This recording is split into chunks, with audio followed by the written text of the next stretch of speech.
Now I want to try Hero Mode one day for Twilight Princess. Because that game does... Oh, just for doubling your hearts and no heart drops? Yeah. Because it does kind of make you have to think about approaching the game a little differently in some regards. I did do a 3-heart run in that game in the past. I don't think I might have died like once or twice, maybe? Did you do it in normal mode or Hero Mode? Well, I only did it on the GameCube one, so it was just 3-heart run. If it did Hero Mode and double damage for a 3-heart run, that would be terrifying, I would imagine. And also the fact that you're not getting heart drops. Yeah, that's true. I know, well, Skyward Sword was the one that introduced the Hero Mode thing, and he did have a slight workaround, I think, for it. If you try to play the game on the Hero Mode thing, it basically wouldn't get heart drops regularly. There's also the, what is it, the Ganon thing that you can also put in as well for an extra damage thing, so basically you die in one hit. Oh, I guess that's for Twilight Princess HD. Yeah. Okay, yeah. I could do that because I have my Amiibo emulator, so I can basically just fish through and find the Amiibo I want. I have fooled around with that thing a bit, and it does work. And you can even like you can even like go through the settings, basically like reset this Amiibo so it's a different one, so it's not like the same exact like Amiibo ID for this kind. It is pretty neat. It'll be useful if we ever do have to go through like, well, I was gonna say for things like friggin' Metroid Samus Returns. I forgot I have the Amiibo for that already. Although I did not bring them with me. I forgot I have all those Metroid-based Amiibo. Oh god, let's go through Fusion Mode difficulty on frickin'... Oh god! On frickin' Samus Returns. Sounds like a terrible idea. You know, I don't like it if a game has, like, only one difficulty and it's, like... I guess it depends on the type of game it is, I guess. I mean, I don't mind one difficulty. My thing is just, like, if you're going to make a different difficulty, like, actually make it more than just damage. Increasing numbers, because if that's all it is, it's just like, well, what the fuck's the point? To be fair, the Metroid Prime trilogy is like that. Yeah. They literally just make it so you have to damage enemies more and you take more damage. And yet, it feels like a satisfying challenge if you do it that way. I guess it's me. I feel like it's too easy if you don't do it on this difficulty, because I'm so used to it. At the same time, like, I know some people complain about, oh, well, how come these games are so easy? But, like, the difficulty's not the point of those kind of games. It's the exploration aspect. So when I hear people complain about difficulty in games like that, it kind of makes me laugh, because I'm like, you don't play Legend of Zelda game and Metro game to be, like, challenged or whatever. You just kind of play for the adventure aspect of it all. Right. Okay, yeah, we do have to go after all the crates. I almost forgot. We do have to go after all the crates right now. But... yeah, I was saying, you want to play real hardcore platform? Try playing Mega Man 9 with superhero mode. Oh god. With Proto Man, you mean? Oh god, even worse! Jesus. And you can block normal projectiles, otherwise take double damage. Oh god. Frickin'. Where's the asshole? So I forgot, there is also hard and super hard on Mega Man 11 that does make things more difficult. I forgot. On Mega Man 10 and 11, you play on higher difficulties, the bosses are harder, too. That just makes it so much worse. I think I tried to start on Mega Man 11 on Superhero or Super Hard, whatever the last difficulty was. Blockman was irritating me, because the way he threw his blocks were a lot worse. And you had to do more damage to him before he would go to his frickin' desperation phase. It's like, fuck, dude! After that, I was like, yeah, you know what? I tried it. I'm good. I'm good. I don't need to keep doing this. God damn it. I think he changes patterns, though, which is something that I like. Yeah, Mega Man 10 also does that. Mega Man 9 does not change up the boss patterns, but Mega Man 10 on hard does.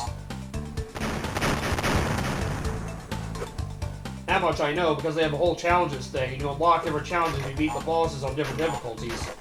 That's why I only unlock the ones for beating them on normal, not easy or hard.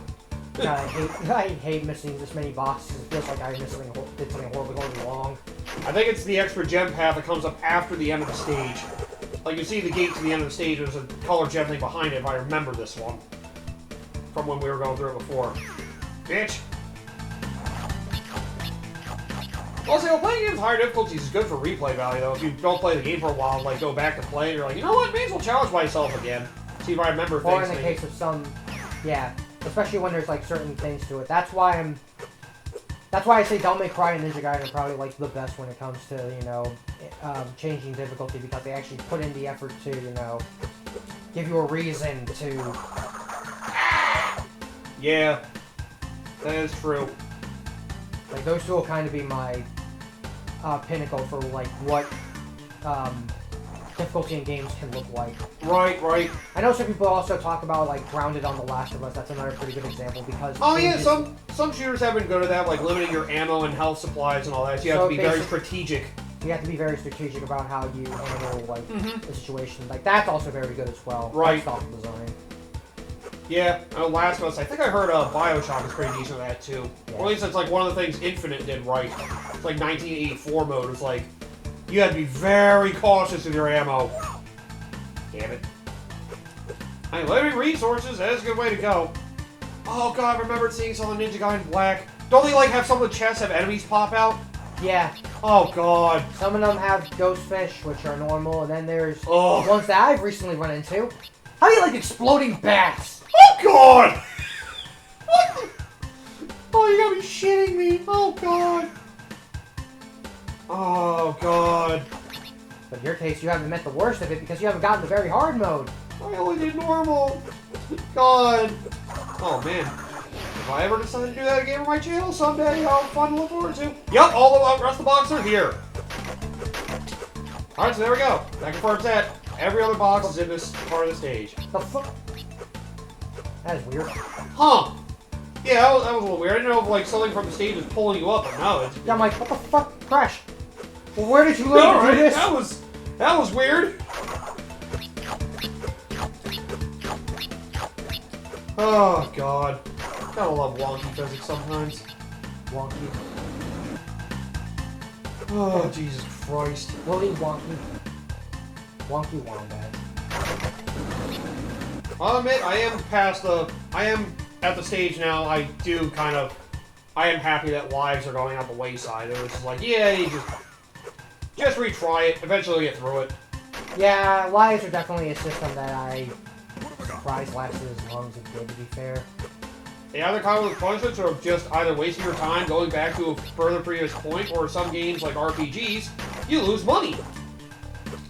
Or, you know, in case of some of the games I play, it's like, well, put in the effort to actually, you know, because they have rankings. Yep. That's true, yeah. Can I? Yeah, you got it all. I would say it had to be in range. Oh, just a tiny bit too late. I kind of felt it. I'm like, this is, I think I'm gonna miss. Right. And again, we still have a lot of platforms that still like to use lives. Because frickin', you know, as tradition. I mean, I was playing a game of, like, I think I talked about it when we were doing the YouTube post. Like, I was playing Frogun, and that basically, it has no lives, but one of the challenges is just, you know, Get your stage out dying. So it's like, Yeah. That's what a lot of platforms have adapted to now, which honestly, yeah, it makes more sense. Wait. Missed 9 boxes. I hope they're at the...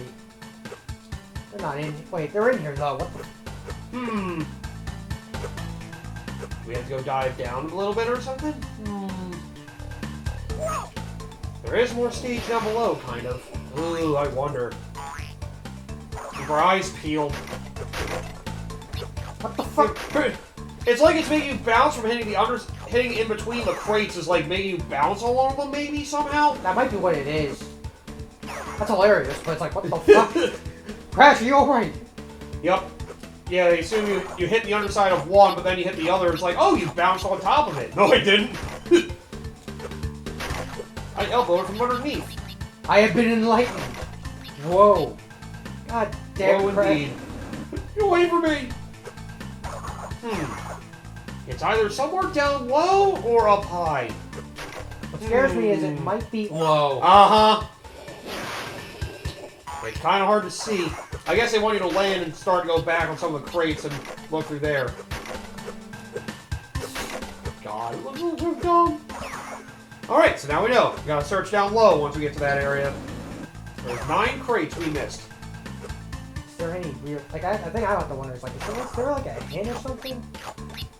I say, once you land after you get off that, you can probably see some blocks down below you. Some crates. Probably tells you should probably go this way. Why don't I go down here? Ah. Okay, so this is the way back up. Yes. Ah, okay. Okay. Yep, they want you to go back around. Yep. That's what I thought. Okay. And they have the way back. Now we know that. God damn it. What's with the angles on this? God damn it. Oh, jeez. I'm trying to think of my least favorite difficulty setting in the game. I guess, honestly, RPGs probably do it. RPGs do it the worst because it's just... That literally is just buffing numbers. It is just a number crunching game. I mean, I guess it's good for those that actually... Oof. Okay, so I'm gonna get past... I guess you can always drop on from the crate That is also crate true. as well. As long as you know the right spot to do it. I need to know the right spot is the problem. Of course. I mean, that literally is just numbers padding, because frickin'... Yeah, and it just kind of becomes tedious.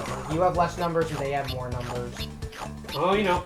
Again, it's there for people that like it actually have to force them to be strategic. Yeah, hard mode in especially RPG. the turn-based. Hard mode in RPGs, like if it's something like, say, Mario & Luigi's pretty good about it. It's like one of the few RPGs I can think of that actually is a little bit better. Well, the only one that did that was Dream Team. Yeah, but it's just changing the patterns. Yeah. Did it change these patterns? Pretty sure it did. Oh, maybe it did. It's been so long.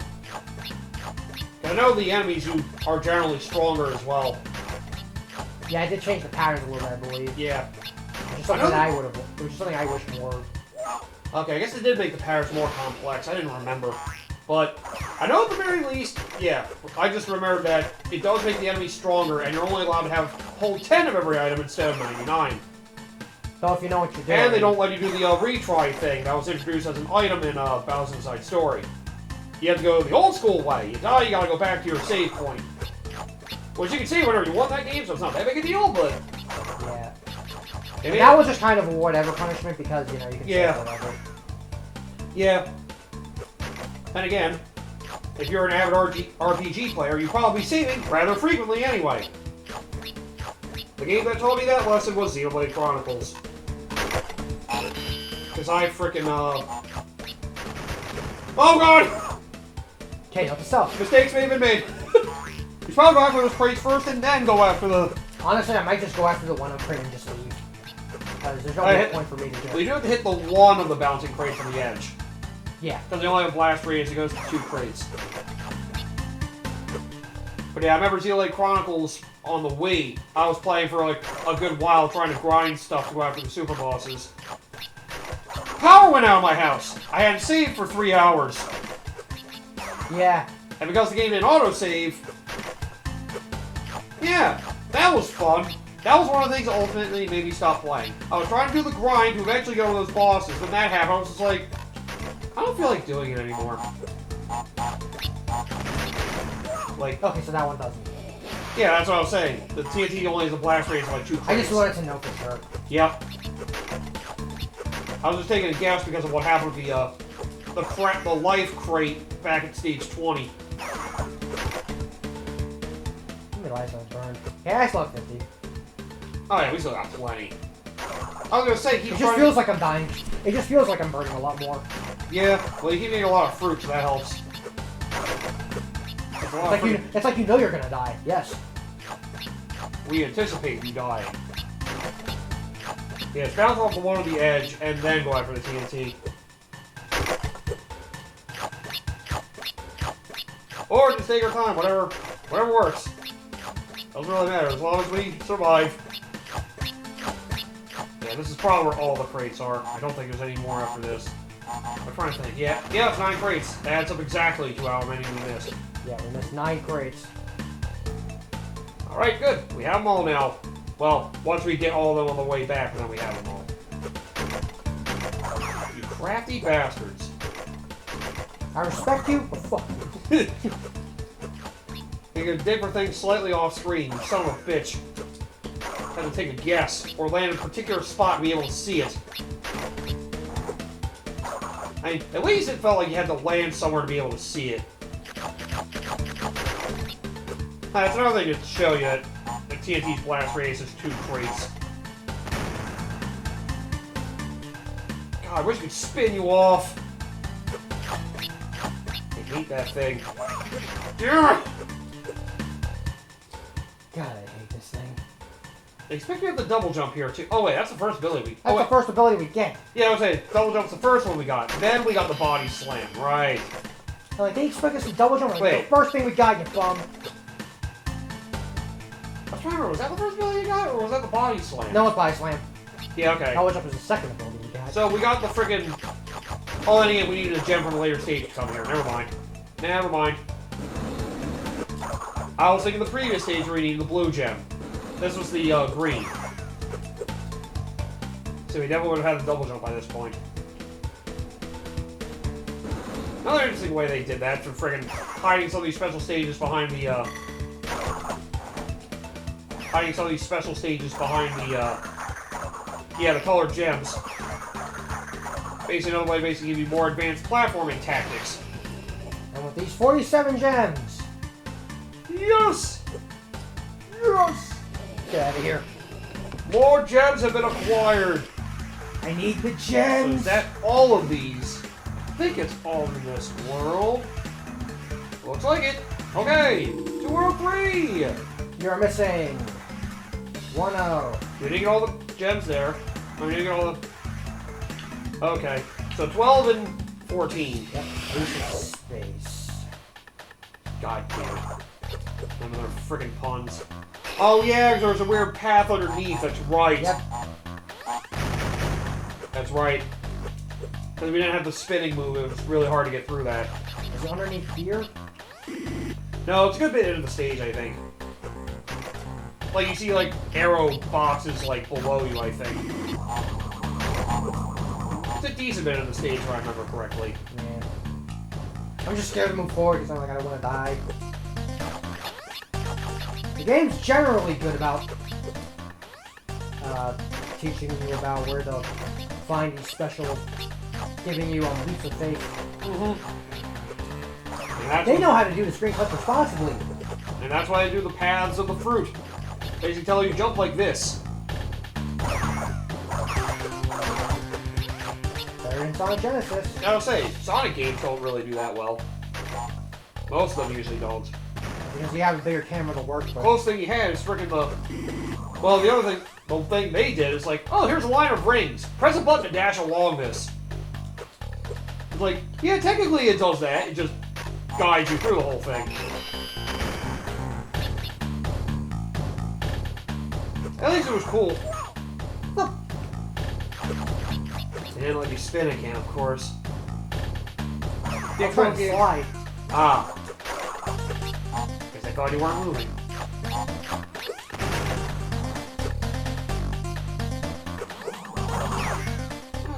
Oh yeah, I'm still playing Hi-Fi Rush, that's right. I'm still working my way to that. I just got through Corsica. That hurt. That point was pretty cool. I did like the whole parry fest that was. That was fun. I do like how fresh Hi-Fi Rush feels. Like, having a 3D action beat-em-up game that like focuses on rhythm is like... It definitely makes the game a little more appealing to me, honestly.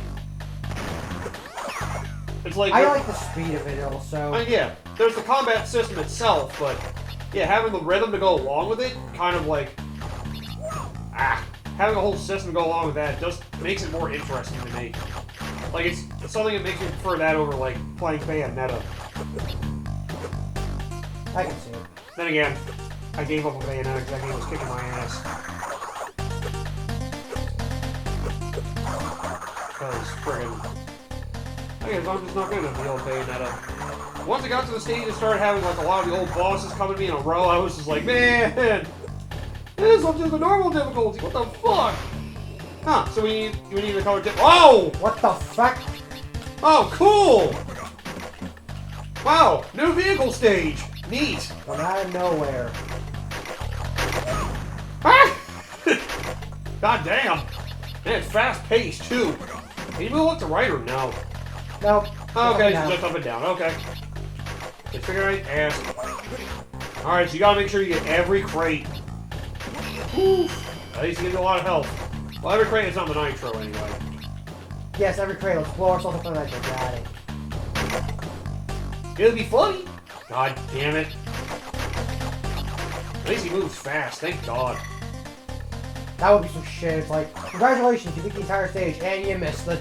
And you missed the... Missed the gem! No! Alright then.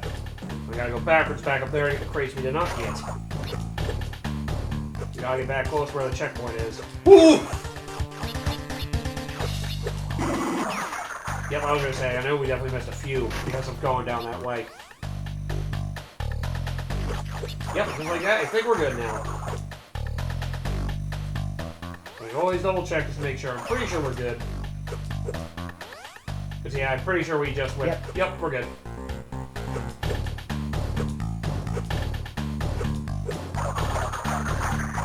Oh, man. It's nice when platformers feel they have their own system to make them stand out from others like this. Main innovation, that's how it happens. Yeah. Damn you! Now I gotta go back to those crates again. Son of a bitch! I feel like it's kind of hard anyway on platformers nowadays. You basically turn into a different style of game. That's how we got a lot of the stuff we had in the PS2 era. I mean, that was basically the Wild West, for lack of a better term. Basically, let's just put it this way, we always knew that publishers were pieces of shit, but there's enough good games to really justify it because it was still the beginning, and now we're kind of reaching the point where it's just like, everything's no stagnating. It's no longer the Wild West, and everything's kind of had standards, and that's for better and for worse. Yeah. Let's put it this way, there are standards for games that are good for sure, and then there's other standards that are not good at all. Mm-hmm. And everybody knows it. At least anybody that knows any better in the game sphere, there's a bullshit. I will say this: if there's one group of gamers I kind of want to blame for the way state of gaming is right now, yeah, maybe I'll say mobile gamers.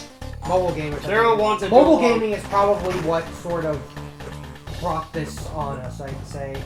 Because I feel like mobile games are just like the most bottom of the barrel bullshit.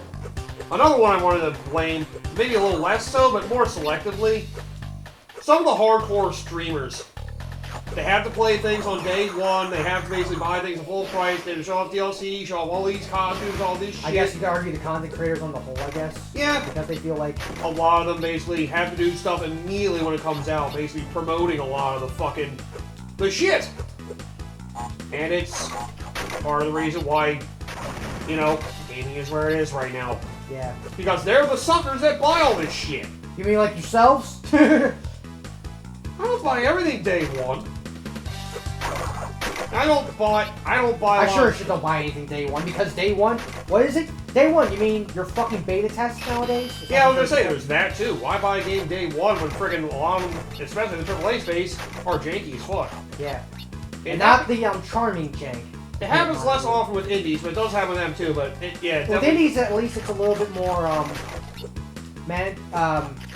merciful. It could be more merciful. At least I'm more merciful to them because it's like they're smaller studios, so I get why. Yeah, yeah. Whereas for AAA studios, like I'm not gonna give any. You know, all this time and money, and you didn't test us enough to get through some of this most basic game-breaking junk. Like, sometimes it's really surprising the things they miss. Yeah. Like, oh, I want to look up some of like the worst like game-breaking bugs. Then again, that's always been a weird one to talk about because we have instances where games are broken and then they have glitches that are game breaking and they're a mess, and then we have other ones where it's like we have glitches that weren't intended and people praise them to hell and back. So it's like it's a double-edged sword in that regard. I did see a list that just says the worst game-breaking bugs in history. The first one I mentioned is friggin' Pokemon X and Y could glitch the game by saving.